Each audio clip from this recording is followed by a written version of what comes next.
എങ്ങനെയുണ്ടായിരുന്നു? എങ്ങനെയുണ്ട് ഏട്ടാ പടം? ഗംഭീര പടമാണ്. തിയേറ്റർ വിസിറ്റ് മസ്റ്റ് ആണ്. ഗംഭീരം. എങ്ങനെയുണ്ടായിരുന്നു? എങ്ങനെയുണ്ട്? അഭിനയിച്ചപ്പോ ഇത്രയും ഒരു എന്താണ് ഒരു എന്റർടൈനർ ആവുമെന്ന് പ്രതീക്ഷിച്ചിരുന്നു? ഒരിക്കലുമില്ല. ഇത് അഭിനയിക്കുന്ന സമയത്ത് ചന്തുവിനായിരുന്നു അതിന്റെ ഏറ്റവും കൂടുതൽ ഐഡിയ ഉണ്ടായിരുന്നത്. എനിക്കൊന്ന് വോക്കലിലും അങ്ങനെ ഭയങ്കര ഐഡിയ ഉണ്ടായിരുന്നു. പുള്ളിക്ക് മാർബിൾ കോമിക്സ് ഒക്കെ ഭയങ്കര ഇഷ്ടമുള്ള ആളാണ്. അപ്പോൾ എനിക്ക് തീരെ ഒരു ഐഡിയ ഉണ്ടായിരുന്നു. എനിക്ക് ആദ്യത്തെ എൻ്റെ സ്ക്രീനിങ്ങിൻ്റെ സമയത്താണ് ഇത് ഇത്രയും അടിപൊളിയാണെന്ന് എനിക്ക് മനസ്സിലായത്. ബിക്കോസ് ഇത് ഒരു പുതിയ അറ്റംപ്റ്റ് ആണ്, ഒരു എക്സ്പെരിമെൻറ്റ് ആണ്. But Chandu was so confidence in it. പക്ഷെ എനിക്കിത് തിയേറ്ററിൽ കണ്ട് ഇതെല്ലാവരും ഇങ്ങനെ ചിരിക്കുന്ന കണ്ട് ത്രൂ ഔട്ട് ചിരി ഉണ്ടായിരുന്നു.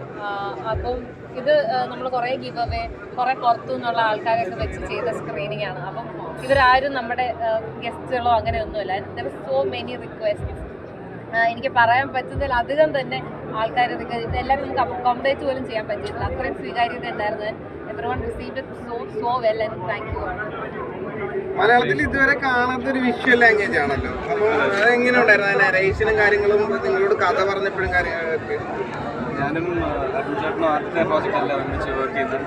ഞങ്ങൾക്ക് തന്നെ ഞങ്ങൾ ആദ്യത്തെ സിനിമ സായന വാർത്തകളുടെ സമയത്ത് ഒരു ആളുടെ മനസ്സിൽ ചിന്തിക്കുന്ന എൻ്റെ അടുത്ത് പറയുമ്പോൾ തന്നെ എനിക്ക് ഏകദേശം അതേ ആ ലാംഗ്വേജ് എനിക്ക് അണ്ടർസ്റ്റാൻഡ് ചെയ്യുന്നുണ്ടായിരുന്നു. അപ്പോൾ എനിക്ക് ഞങ്ങളുടെ വൈബ് കണക്ട് ആയി പറയാനായിട്ട്. നമുക്ക് ഗഗനചാരി വന്നപ്പോൾ സ്പെസിഫിക്കലി എനിക്കിങ്ങനെ സൂപ്പർ ഹീറോ മൂവീസ് അങ്ങനത്തെ എനിക്ക് ഭയങ്കര ഇഷ്ടമുള്ളതാണ്. ഈവൻ മിന്നൽ മുരളി ഇറങ്ങുമ്പോൾ ടൂവി ചേട്ടനോ ഗ്രേസിലേട്ടനോ എൻ്റെ അടുത്ത് പോസ്റ്റ് ചെയ്യാനൊന്നും ആവശ്യപ്പെട്ടിട്ടില്ലായിരുന്നു. പക്ഷേ അതിൻ്റെ ടീസർ ഇറങ്ങിയ സമയത്ത് എൻ്റെ ഒരു പോസ്റ്റ് എൻ്റെ പേജിൽ നിന്ന് വന്നിട്ടുള്ളത് നിങ്ങൾക്കിപ്പോൾ നോക്കാൻ സാധിക്കുമെങ്കിൽ അതിന് മനസ്സിലാവും എനിക്ക് അങ്ങനത്തെ മൂവീസിനോടുള്ള കമ്പം എന്താണെന്നുള്ളത്. അപ്പോൾ അതെനിക്ക് ഈ സിനിമയിൽ ഭയങ്കരമായിട്ട് എനിക്ക് വർക്കായി. സ്പെഷ്യലി ഒരു ലേഡി സൂപ്പർ ഹീറോ വരാനായിട്ട് പോകുന്നതിൻ്റെ ഒരു എക്സൈറ്റ്മെൻറ്റ് ഉണ്ടായിരുന്നു. അനാർക്കലിയുടെ സ്റ്റണ്ട് സീക്വൻസ് ഒക്കെ ചെയ്യുമ്പം അയൺമാൻ ലാൻഡിങ്ങും ഒക്കെ ഞാൻ എൻ്റെ ആ തടിയൊക്കെ വെച്ച് അവിടെ നിന്ന് ഞാൻ ചെയ്ത് കാണിച്ചു കൊടുക്കുമായിരുന്നു അല്ലേ? അതെ അതെ, ഫ്ലൈ ചെയ്യുമ്പോൾ മറ്റേ ഇങ്ങനെയാണ് നിൽക്കാൻ ഒരു കറക്റ്റൊന്നും കിട്ടിയിട്ടില്ല. എന്നാലും ഗൂഗിൾ ഭയങ്കര പറഞ്ഞു തരുമായിരുന്നു.